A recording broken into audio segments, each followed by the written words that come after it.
नमस्कार, स्वागत है आप सभी का दूरदर्शन के विशेष कार्यक्रम प्रबोध में। प्रबोध एक ऐसा मंच है जहां हम चर्चा करते हैं किसी न किसी नए विषय पर हमारे विशेष अतिथि के साथ। तो आज हमारे कार्यक्रम के विशेष अतिथि है आयुष विभाग के प्रमुख सचिव श्री शोभित जैन।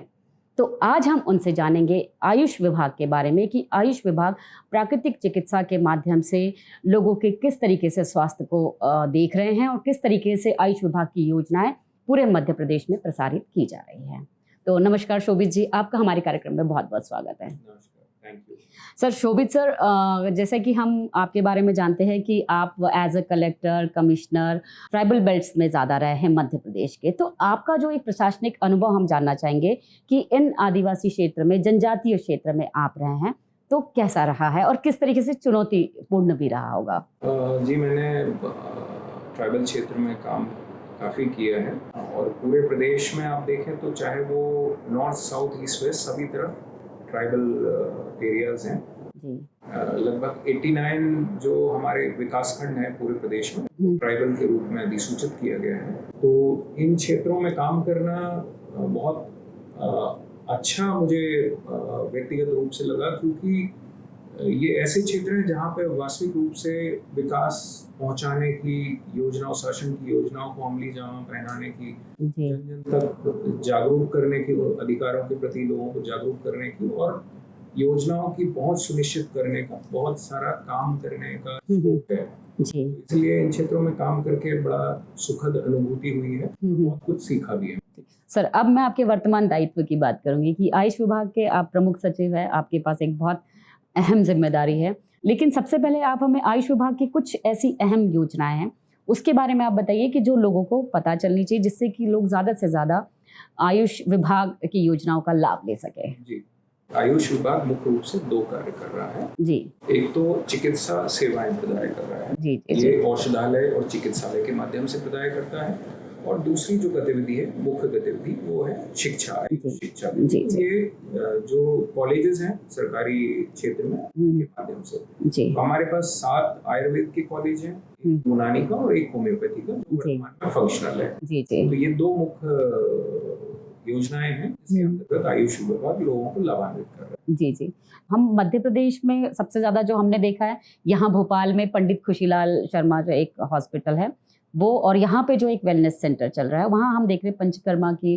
प्रोसेस, प्रक्रियाएं चलती है। तो क्या इस तरीके के भोपाल की तरह मध्य प्रदेश में और किन जिलों में इस तरीके के वेलनेस सेंटर्स चलाए जा रहे हैं और कॉलेजेस भी है?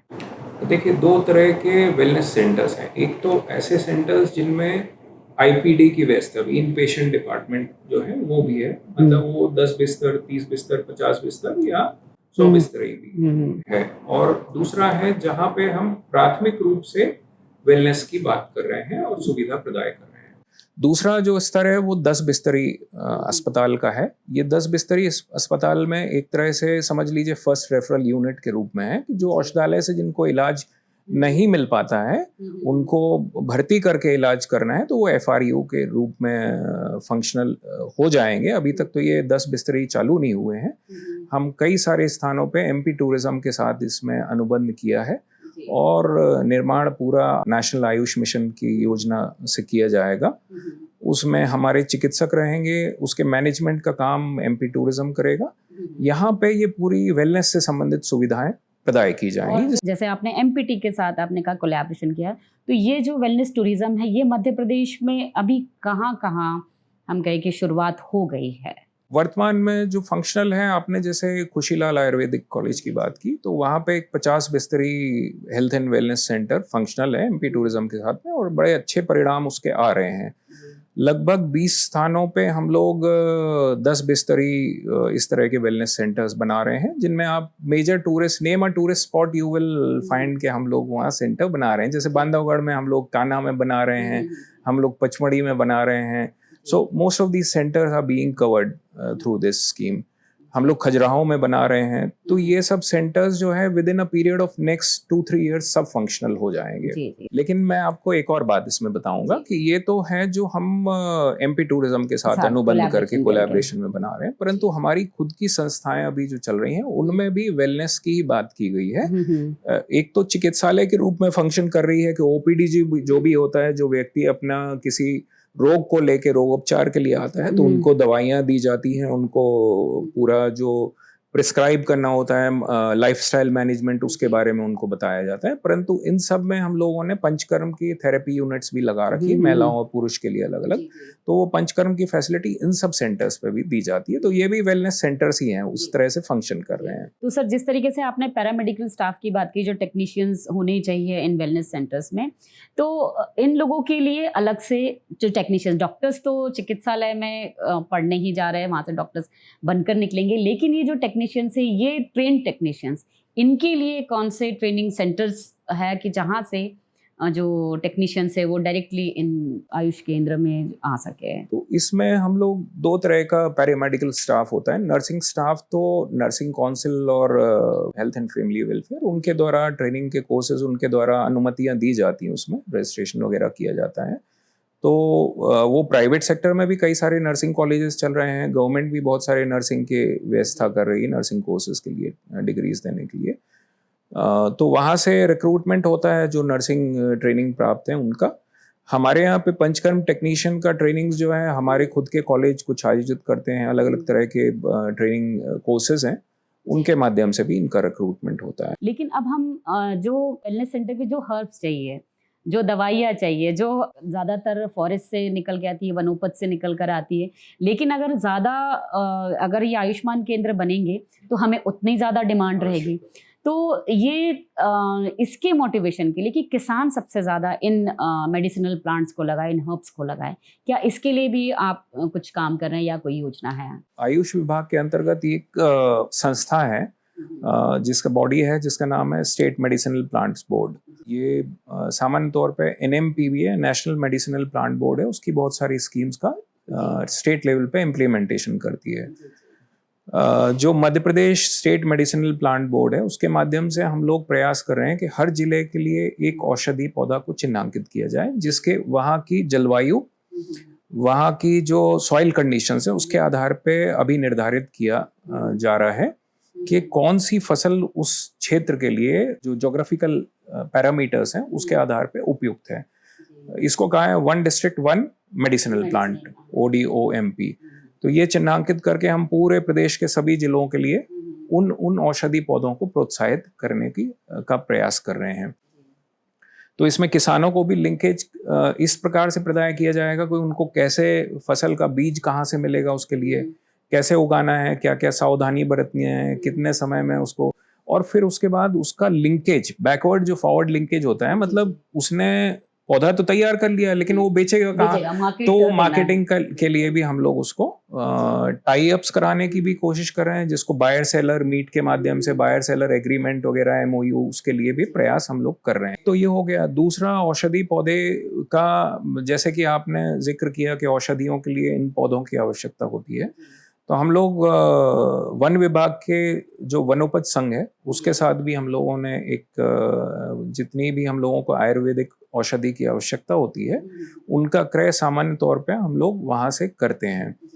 ये व्यवस्था भी हम लोग सुनिश्चित कर रहे हैं, जो हमारी सप्लाईज होती है, रिक्वायरमेंट होती है उसके लिए। तो हमारे सभी 7 आयुर्वेद कॉलेज, यूनानी कॉलेज और होम्योपैथी कॉलेज, सब में हम लोग इस प्रकार की फार्मेसीज डेवलप करने का भी प्रयास कर रहे हैं।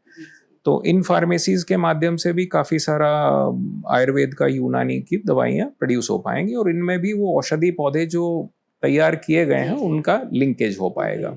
तो इस तरीके से इसको डिमांड एंड सप्लाई को कम जी, किया वो जा रहा है। डिमांड सप्लाई का जो जी। तो सर, जिस तरीके से आपने हमें जो डेटा दिया, उसके हिसाब से आप बताइए, आपकी रिपोर्ट क्या कहती है कि अर्बन में अगर हम देखें तो 10% लोग आयुर्वेद को यूज कर रहे हैं, तो वहीं हम ट्राइबल एरिया में देखें तो कितने % लोग आयुर्वेद? मैं कहूँगा कि ये, अगर मैं परसेंटेज के हिसाब से तुलना में बात करूँ, दोनों क्षेत्र का तुलनात्मक अध्ययन, तो प्री कोविड में बिल्कुल दावे के साथ कह सकता हूँ कि प्री कोविड के समय ट्राइबल एरियाज में बहुत ज़्यादा आयुर्वेद और जो इंडियन सिस्टम ऑफ मेडिसिन है या देशी पद्धति है या वहाँ की जो वनौषधि है उसका उपयोग, ट्राइबल सिस्टम या परंपरागत सिस्टम कह लें, बिल्कुल।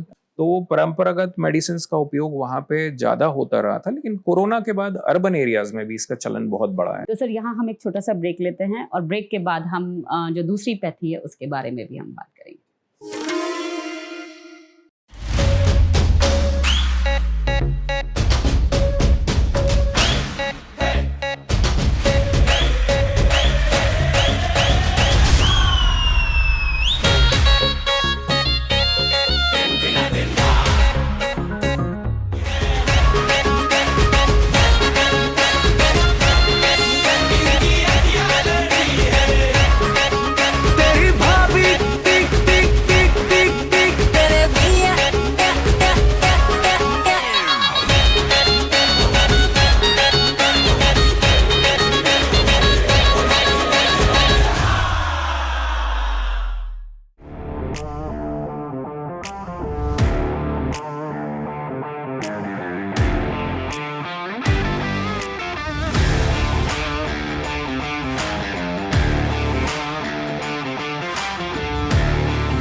तो सर ब्रेक के बाद आपका फिर से स्वागत है।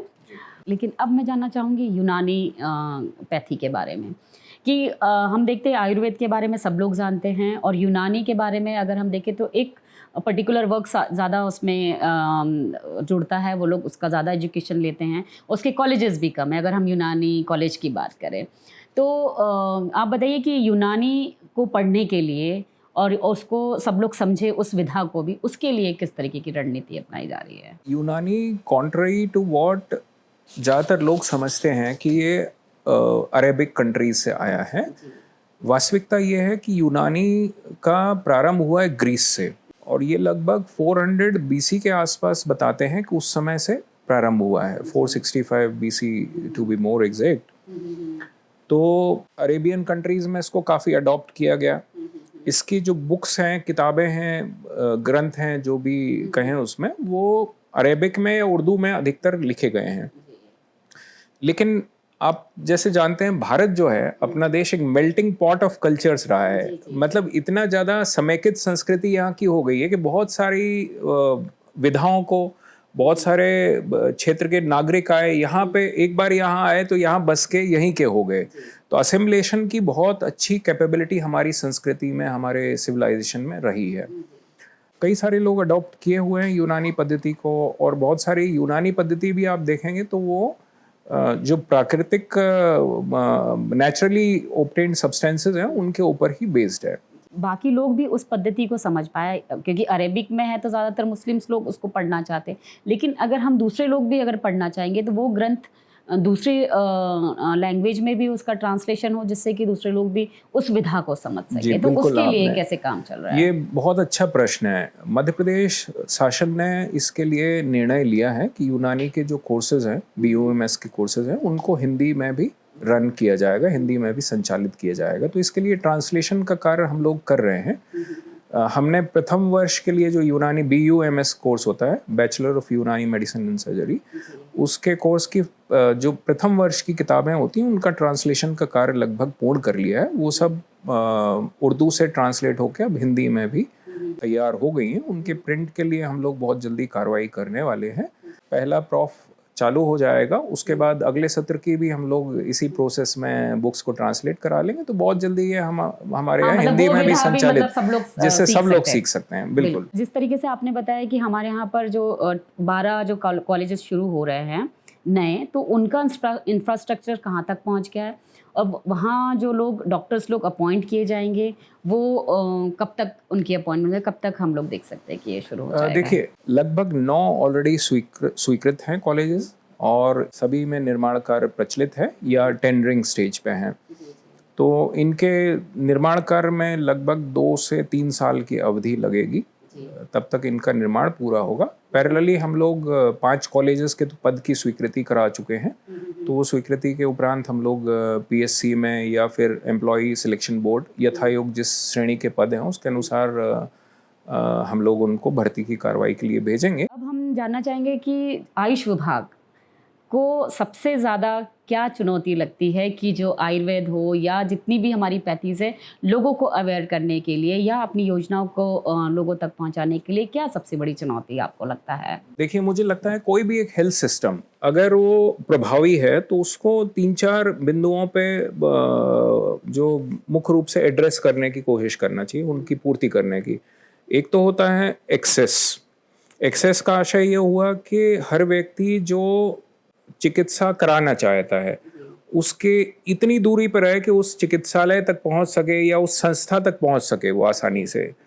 तो ये एक्सेस की बात होती है। तो हमको ये सुनिश्चित करना है, जैसे एक नॉर्म होता है कि 5,000 की पॉपुलेशन पे हमारी कोई संस्था हो या 10,000 की पॉपुलेशन पे, तो हमको वहाँ तक पहुँच करने के लिए इस तरह के एरियाज आइडेंटिफाई करना पड़ेगा जहाँ पर हमारी पहुँच के लिए कोई संस्था नहीं है, वहाँ एक संस्था का स्थापन करना पड़ेगा। तो ये एक्सेस एक बड़ी चुनौती है।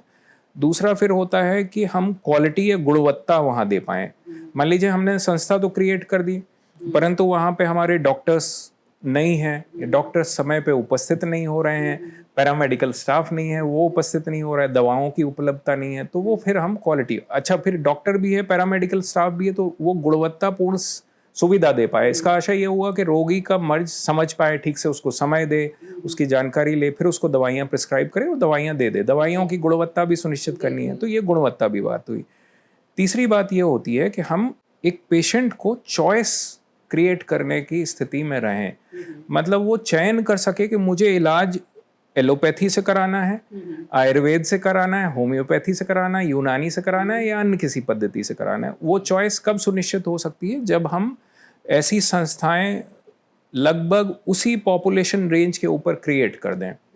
या तो हम इंटीग्रेशन के माध्यम से इसको क्रिएट कर सकते हैं कि एक ही संस्था, एक ही पैरामीटर के अंदर आयुर्वेद की भी व्यवस्था है, एलोपैथी की भी व्यवस्था है, होम्योपैथी की भी व्यवस्था है। तो वो हम इस प्रकार का आर्किटेक्चर क्रिएट कर पाएंगे कि चॉइस व्यक्ति की जो रहे उसके अनुसार उसको वहाँ पे पैथी मिल जाए। और जिस तरीके से चुनौतियों से पार तो पा ही जाएंगे और लोगों तक पहुंच जाएगी ये आयुष विभाग की योजनाएं, लेकिन अब हम ये भी जानना चाहेंगे कि जो आयुष विभाग के तहत लोगों को जो अवेयरनेस होना चाहिए कि चाहे हम योग की बात करें, चाहे हम नेचुरोपैथी की बात करें, तो इस अवेयरनेस के लिए, क्योंकि लोग ज़्यादातर थोड़ी सी बीमारी हो एलोपैथी की तरफ जाते हैं, लेकिन आयुर्वेद की तरफ लोग ज़्यादा जाए, उसके लिए क्या मोटिवेशन आप कर रहे हैं? किस तरीके के कुछ स्कीम्स हो या लोगों तक कुछ जो भी एडवर्टीजमेंट हो कि लोग ज़्यादा उस पर बिलीव करें? जी, हम लोग ऐसे बहुत सारे प्रयास करते रहते हैं समय समय पे, जैसे आयुष आपके द्वार, उस तरह के हमने कार्यक्रम किए हैं। हम लोग टेलीमेडिसिन, आयुष टेलीमेडिसिन का भी प्रोग्राम्स चलाते हैं, ई संजीवनी और उस तरह से प्रोग्राम्स चलाते हैं। हमारी आउटरीच भी एक्टिविटीज़ काफ़ी सारी होती हैं जो कॉलेजों के माध्यम से, चिकित्सालय के माध्यम से की जाती हैं, तो उससे हम लोग अवेयरनेस क्रिएट कर रहे हैं। फिर आप लोग भी हम लोगों की मदद कर रहे हैं लोगों तक पहुंच सुनिश्चित करने के लिए।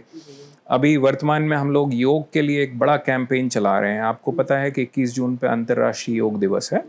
उसकी पूर्व तैयारी के लिए हम लोग पूरे प्रदेश में ऑनलाइन मोड से हमारे जो हेल्थ वेलनेस सेंटर या आयुष्मान आरोग्य मंदिर हैं उनके और औषधालयों के स्तर पे, चिकित्सालयों के स्तर पे योग की क्लासेस चला रहे हैं।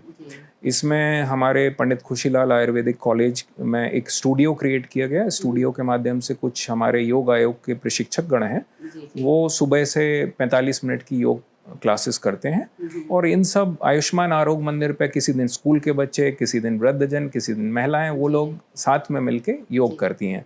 तो उनके माध्यम से भी हम लोग योग को, नेचुरोपैथी को, आयुष की अन्य पद्धतियों को पहुंचाने की कोशिश कर रहे हैं। और ऐसे प्रोग्राम हम निरंतर कुछ ना कुछ करते रहते हैं। साल भर हम लोगों का कैलेंडर कुछ बना के ये प्रोग्राम्स हम करते रहते हैं। तो सर, जिस तरीके से उस समय तो करते हैं, लेकिन हम स्कूल्स की बात करें, स्कूल्स में बच्चों को योग की तरफ उनका रुझान हो, उसके लिए आप लोग भी कुछ कर रहे हैं? जी, हमने एक तो स्कूल शिक्षा विभाग अपनी तरफ से प्रयास कर रहा है। इसमें स्कूल शिक्षा विभाग के अंतर्गत योग आयोग है, वो भी कुछ प्रयास कर रहा है। स्कूल शिक्षा विभाग ने अभी उनका जो प्रेयर का प्रार्थना सभा होती है उसमें योग के निर्देश जारी किए हैं।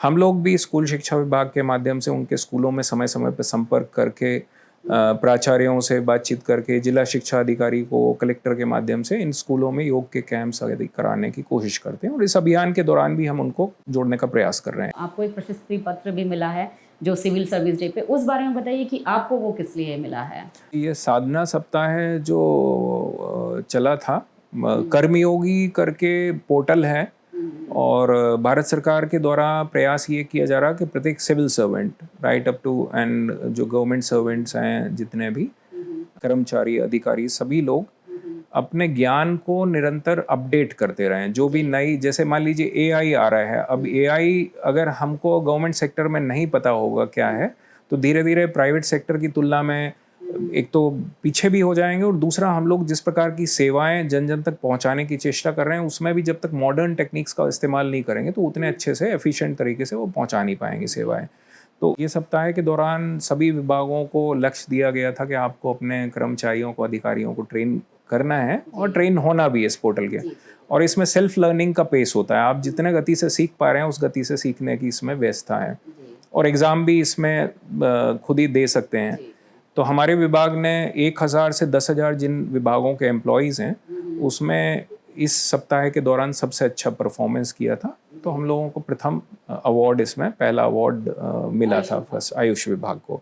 लेकिन अब हमारे पास समय कम है, तो आप हमारे दर्शकों को एक संदेश आयुर्वेद को लेके या आयुष विभाग को लेकर आप एक छोटा सा संदेश दीजिए। देखिए, मैं इतना ही कहना चाहूँगा, चूँकि अभी हम लोगों का जो अभियान चल रहा है उसका नाम है घर घर योग और हर घर निरोग। इसके घर घर योग और हर घर निरोग, हर घर निरोग, ये 40 दिवसीय अभियान चल रहा है। तो मैं कहूँगा कि सबसे पहले तो हम लोग अपने घर परिवार में ये कोशिश करें कि हमें किसी प्रकार की बीमारी ना हो।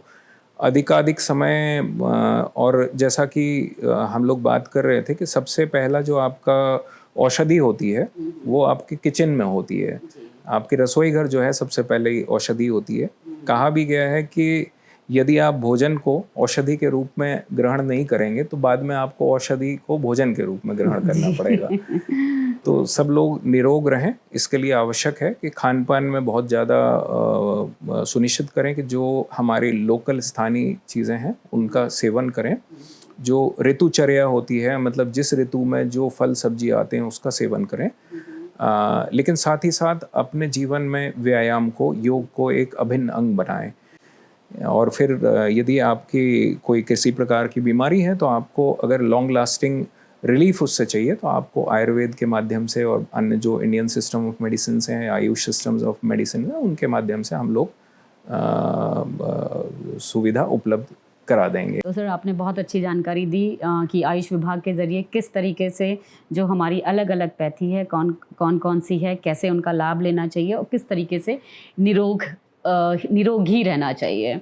तो सर, आपका बहुत बहुत धन्यवाद। आप हमारे इस कार्यक्रम में आए और आपने हमें बहुत अच्छी जानकारी दी आयुष विभाग की। धन्यवाद, thank you for having me here. जी, तो आज के कार्यक्रम में आपने देखा कि किस तरीके से आयुष विभाग की जो योजना है जन जन तक पहुंच रही है, और आपके लिए एक संदेश भी है कि आप आयुर्वेद को अपनाएं, योग को अपनाएं और अपने आप को स्वस्थ रखें।